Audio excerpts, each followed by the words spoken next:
Boris Johnson spent the afternoon of Wednesday the 22nd of March being questioned closely by a committee of Conservative and opposition MPs about a number of gatherings in Downing Street that took place while the UK was in lockdown because of the coronavirus pandemic.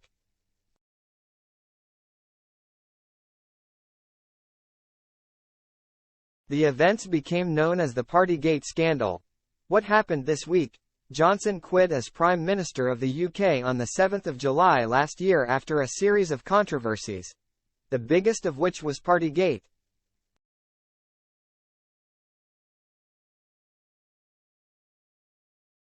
In truth, his premiership, which began with a thumping national general election win for his Conservative Party in December 2019, had been dogged by mishaps.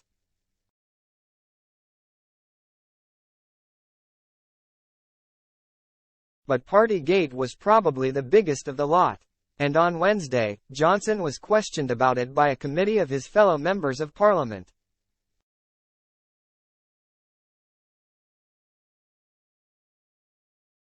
His future lies in their hands. So what was Partygate? Exactly, the story began with The Guardian's political editor, Pippa Crerar.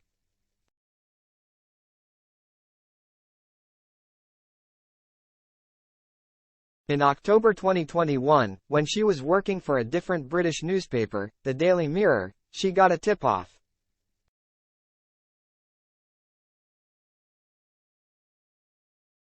She was told by one of her sources that COVID rules had been broken in number 10 Downing Street, the home of the British Prime Minister.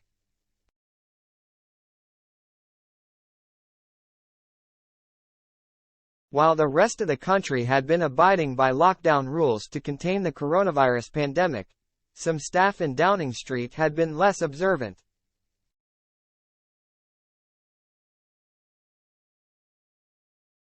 In fact, they had been gathering and drinking regularly, as Crerar explained in a piece for The Guardian published earlier this week.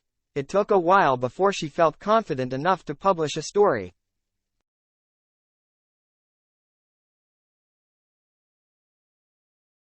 Because, to begin with, she found what she was told hard to believe. So how many parties were there?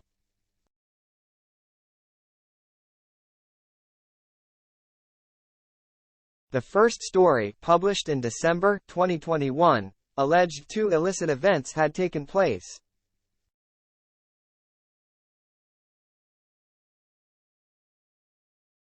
But as the media began digging, more were uncovered.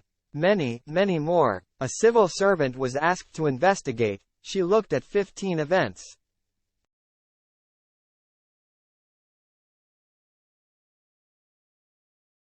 And then the police in London got involved.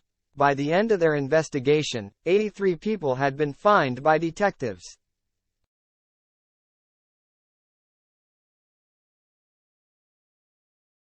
Johnson was one of them. The details of these parties caused outrage.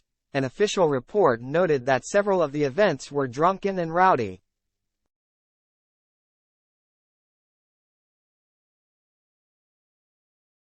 At one leaving do there was raucous karaoke, someone was sick and there was a fight.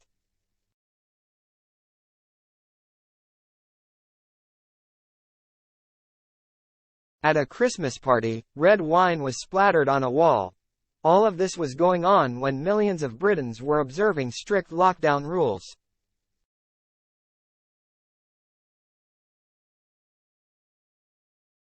They weren't going out. After all, Johnson, as Prime Minister, had implored them not to.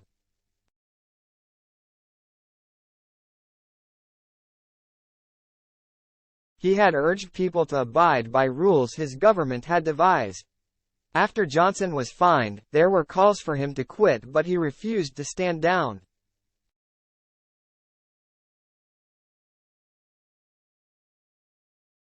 But his problems were far from over. All guidance was followed completely and no 10 inches, but was it?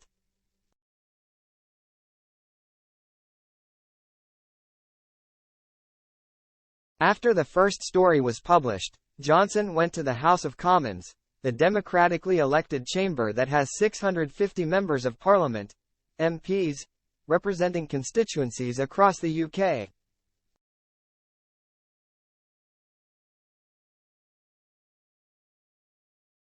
Johnson denied any parties had taken place, and told MPs that all guidance was followed completely and no 10 inches.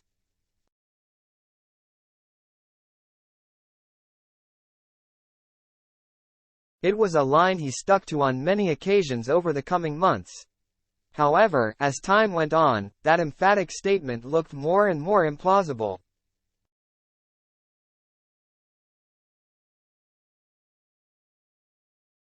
As the scale of the misbehaving and lawbreaking became apparent, it became comically untrue.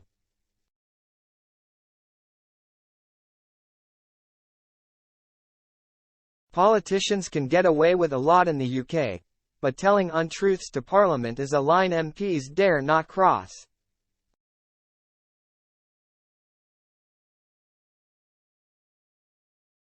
There is a committee that looks at whether MPs have given misleading statements, and on Wednesday, it called Johnson before them.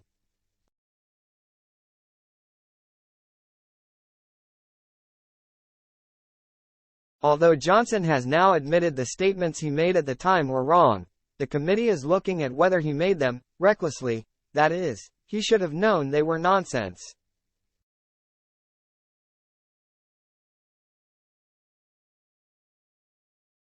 He was living in the house where most of the parties took place. He was photographed at some of them, and was fined by the police too.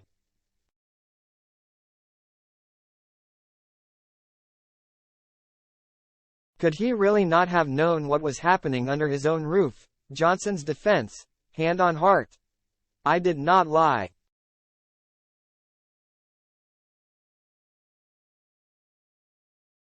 Johnson was bullish when he went before the committee.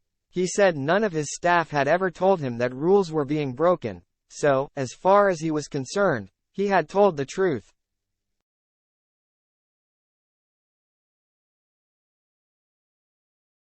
He criticized the questions he faced about the events he had personally attended as complete nonsense.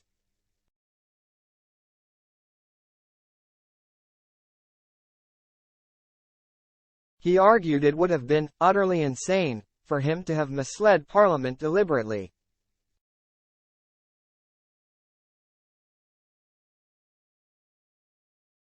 At the end of a 3.5-hour session, he said the committee could only conclude he was right, and appeared to indicate that he wouldn't accept any other verdict.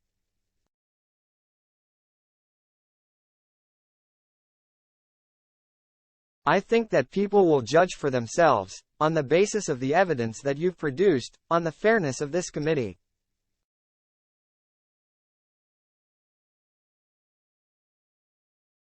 I have every confidence that you will show that you can be fair. What happens next?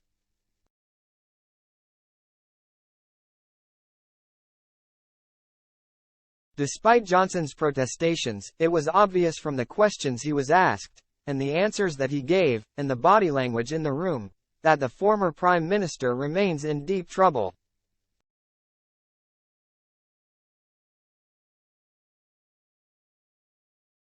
His testimony was described as flimsy by 1 megapixel on the committee.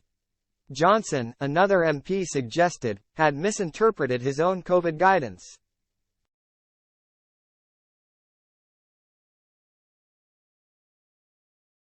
If the committee does decide Johnson deliberately misled the House of Commons, it could suspend him, a move that could trigger a recall petition. Basically, Johnson would face a by-election in his constituency.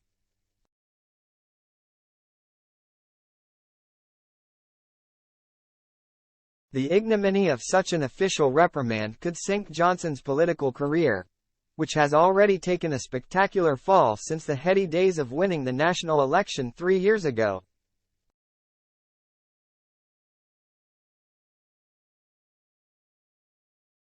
The committee has not said when it will deliver its final report. It could be weeks or months.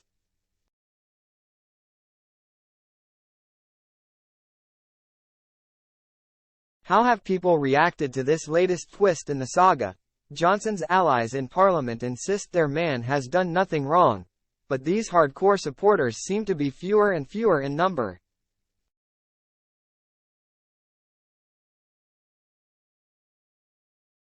He still has considerable support in Britain's right-wing media, particularly the Telegraph and the Daily Mail.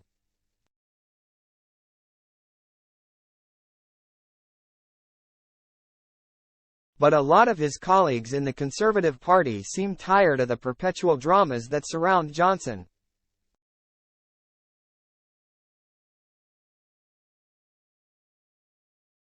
And voters, who may in the past have been inclined to forgive the former Prime Minister his lackadaisical approach, also seem less forgiving now.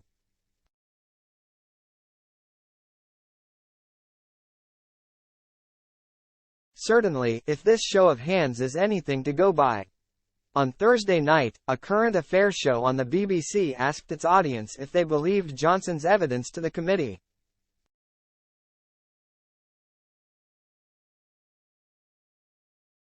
Nobody did.